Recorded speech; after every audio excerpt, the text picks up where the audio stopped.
High level game, very good game. Two very good basketball teams.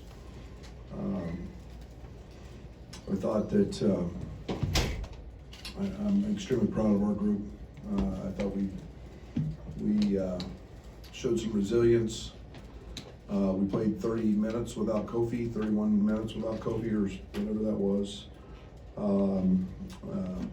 We gave up 34 shots to the opposed players, was I'm fine with. I thought the job, the young man that was sitting up here, Benjamin Verdonk, was about everything that we want our program to be about: the fight, the competitiveness. I think Trevion Williams is one of the best players in our league.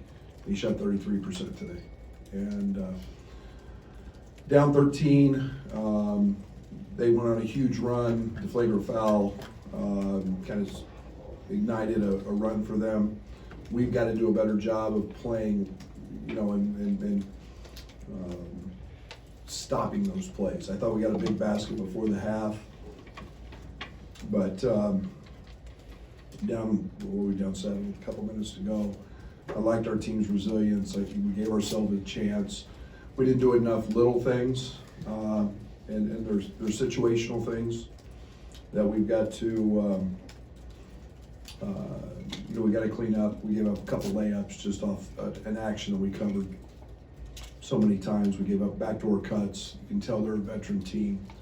And Purdue's as good a basketball team. They're the best basketball team we've played. And then I thought Sasha was elite today, and we've had a pretty good job on him for the most part in the last few years, and today he was a difference. But you can't foul and put guys on the line 32 times.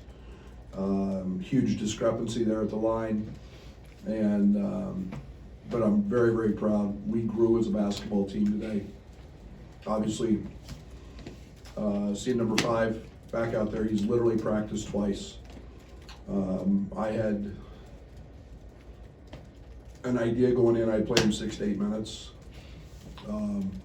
He's in horrific shape, horrible shape, but he's a very good athlete. You're talking about a young man who's done very little in the last 6 to 8 weeks, and impacted the game at a pretty high level. So, we'll continue to work that piece back in. But it's nice to have an All-American guard find his way back into your program. Joey? Brad, when was Andre cleared, and when did it I know you practiced him twice, but when did you know he was going to be available? And then was there a point where you realized that the 6 to 8 minute idea you had was probably out the window? Well, I think that we found out. I mean, he's been to specialist here, and then obviously went to see some people outside of this area that were specialists. We had to see, like I've said all along with him, everything's a reaction to what he does that day. And once we got by that, we got the go ahead. He didn't have problems in practice, so which is the first time that's happened. So again, he played way better than I expected. Played way more than I expected. It was the flow of the game. We talked before the game about just being honest with me and don't hurt your team. Because of your conditioning and foolish pride. And we took him out at the start of one of the overtimes. He couldn't find his lungs. So again, we'll keep working on that. Jeremy? Brad, what did Kofi struggle with getting fouls? I know one of them probably didn't like, but what does he need to do in these high-level games for you guys? Stay on the court would help, but again, I thought that the improvement of Zach Edey's been through the roof. He's right shoulder, left shoulder, going both ways, and again, it's they threw a few doubles at him, which we've handled all year. That's okay.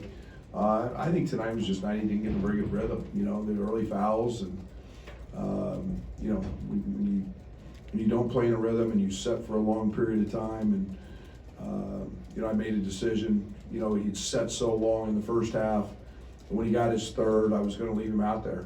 And we were, unfortunately got his fourth, but you know, that's, you have those games occasionally, and we're not gonna get to where we wanna go with him setting 30 minutes, that's for sure. He's never been in foul trouble. He never, and again, attribute those guys.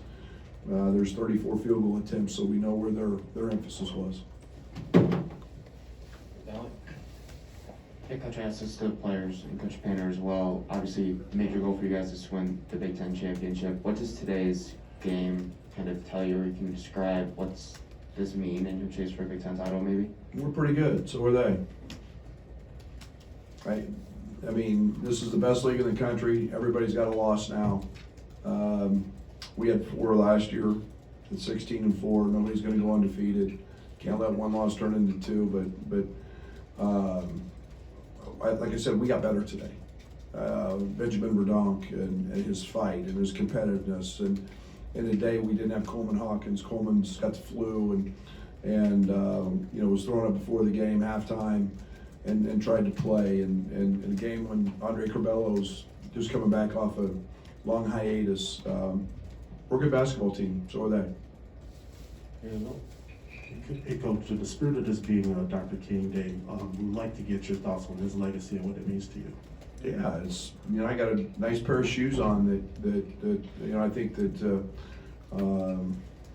you know, hate doesn't, what's his quote? Hate doesn't eliminate hate, love does, and to me that stuff reigns very true, and it couldn't be any more important in our culture and our society today. And both teams wore shirts to how important that is, and to recognize that, we should never forget. And so to get 2 teams that are fighting and competing at a very, very high level on this day was just pretty fitting. Brad, what allows Benjamin, you know, if his character, his game, to go out there after playing, I think, 8 minutes over the last 4 games and battle with some of the best big men in the country? Well, he goes against one every day in practice, that helps. And you know, he is as strong as you can possibly get. He's got tremendous strength, and you know, to not let guys back you down, to fight for position. The other thing is he's a very high IQ player. You saw him deflect some passes. He didn't just stay behind. He, you know, he was moving one side, moving the other. And you know, then I thought he did a really good job on Williams. You know, we kind of laughed and kidded, you know, that he hadn't shot a ball with his left hand all year until today. He made one, but because he hadn't gone over that shoulder, no one's ever guarded him. And so I thought we did a nice job with that. But you know, Ben just fights, man. The play, he didn't get the rebound. There was a loose ball, and he dove on the floor to keep it alive. Those are winning plays, man. That's how you win.